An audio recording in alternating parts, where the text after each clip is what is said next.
Episode 70. That muggle what my sister took a fancy to. That muggle what lives in the big house over the way, Said Morfin, and he spat unexpectedly upon the floor between them. You look like him, Riddle. But he's older now, isn't he? He's older than you now, I think on it. Morfin looked slightly dazed and swayed a little, still clutching the edge of the table for support. He come back, see? He added, stupidly. Voldemort was gazing at Morfin as though appraising his possibilities. Now he moved a little closer and said, Riddle came back.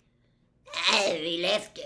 Served her right, merry and filth, said Morfin, spitting on the floor again. Robbed us, mine, for she ran off.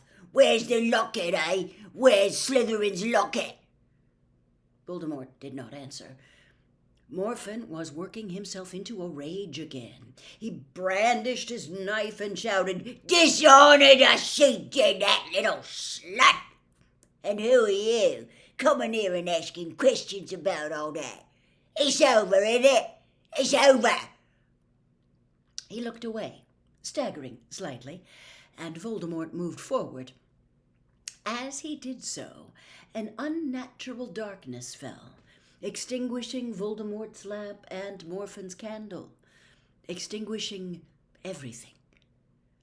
Dumbledore's fingers closed tightly around Harry's arm, and they were soaring back into the present again.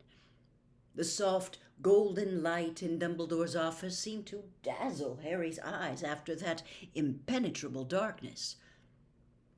"Is that all?" said Harry at once. "Why did it go dark? What happened?"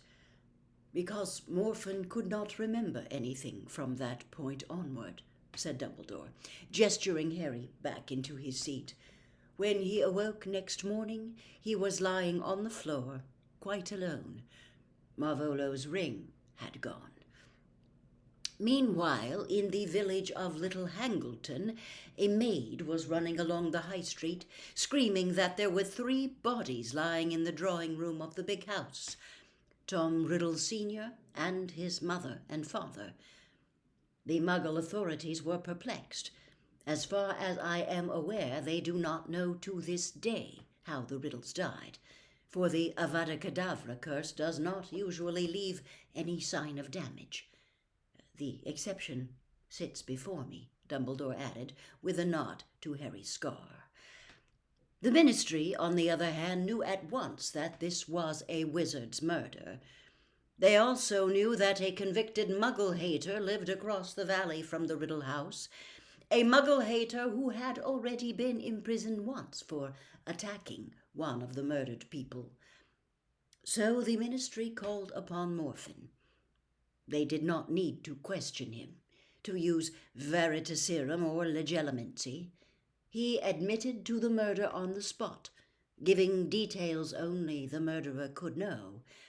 He was proud, he said, to have killed the Muggles, had been awaiting his chance all these years. He handed over his wand, which was proved at once to have been used to kill the Riddles, and he permitted himself to be led off to Azkaban without a fight. All that disturbed him was the fact that his father's ring had disappeared. "He'll kill me for losing it," he told his captors over and over again. "He'll kill me for losing his ring." And that, apparently, was all he ever said again. He lived out the remainder of his life in Azkaban, lamenting the loss of Marvolo's last heirloom, and is buried beside the prison, alongside the other poor souls who have expired within its walls. "So Voldemort stole Morfin's wand and used it?" said Harry, sitting up straight. "That's right," said Dumbledore. "We have no memories to show this, but I think we can be fairly sure what happened. Voldemort stupefied his uncle, took his wand, and proceeded across the valley to the big house over the way. There he murdered the Muggle man who had abandoned his witch mother, and for good measure his Muggle grandparents, thus obliterating the last of the unworthy Riddle line, and revenging himself upon the father who never wanted him. Then he returned to the gaunt hovel, performed the complex bit of magic that would implant a false memory in his uncle's mind, laid Morfin's wand beside its unconscious owner, pocketed the ancient ring he wore, and departed. And Morfin never realized he hadn't done it? Never, said Dumbledore. He gave, as I say, a full and boastful confession. But he had this real memory in him all the time.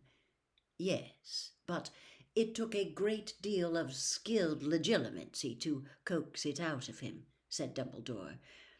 And why should anybody delve further into Morfin's mind when he had already confessed to the crime?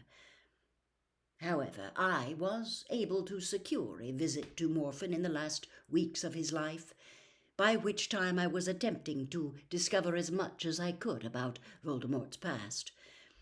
I extracted this memory with difficulty. When I saw what it contained, I attempted to use it to secure Morfin's release from Azkaban. Before the Ministry reached their decision, however, Morfin had died. But how come the Ministry didn't realize that Voldemort had done all that to Morfin? Harry asked angrily. He was underage at the time, wasn't he? I thought they could detect underage magic. You are quite right. They can detect magic, but not the perpetrator. You will remember that you were blamed by the Ministry for the other charm that was in fact cast by Dobby, growled Harry. The injustice still rankled. So if you're underage and you do magic inside an adult witch or wizard's house, the Ministry won't know? They will certainly be unable to tell who performed the magic, said Dumbledore, smiling slightly at the look of great indignation on Harry's face. They rely on witch and wizard parents to enforce their offspring's obedience while within their walls. Well, that's rubbish, snapped Harry. Look what happened here. Look what happened to Morfin. I agree, said Dumbledore. Whatever Morfin was, he did not deserve to die as he did, blamed for murders he had not committed. But it is getting late, and I want you to see this other memory before we part. Dumbledore took from an inside pocket another crystal vial, and Harry fell silent once more, remembering that Dumbledore had said it was the most important one he had collected. Harry noticed that the context proved difficult to empty into the pensieve, as though they had congealed slightly. Did memories go bad? This will not take long, said Dumbledore when he had finally emptied the phial. We shall be back before you know it. Once more into the pensieve, then. And Harry fell again through the silver surface, landing this time right in front of a man he recognized at once. It was a much younger Horace Slughorn. Harry was so used to him bald that he found the sight of Slughorn with thick, shiny, straw-colored hair quite disconcerting. It looked as though he had had his head thatched, though there was already a shiny, galleon-sized bald patch on his crown. His mustache, less massive than it was these days, was gingery blonde. He was not quite as rotund as the Slughorn Harry knew, though the golden buttons on his richly embroidered waistcoat were taking a fair amount of strain. His little feet resting upon a velvet poof, he was sitting well back in a comfortable winged armchair, one hand grasping a small glass of wine, the other searching through a box of crystallized pineapple. Harry looked around as Dumbledore appeared beside him and saw that they were standing in Slughorn's office. Half a dozen boys were sitting around Slughorn, all on harder or lower seats than his, and all in their mid-teens. Harry recognized Voldemort at once. His was the most handsome face, and he looked the most relaxed of all the boys. His right hand lay negligently upon the arm of his chair,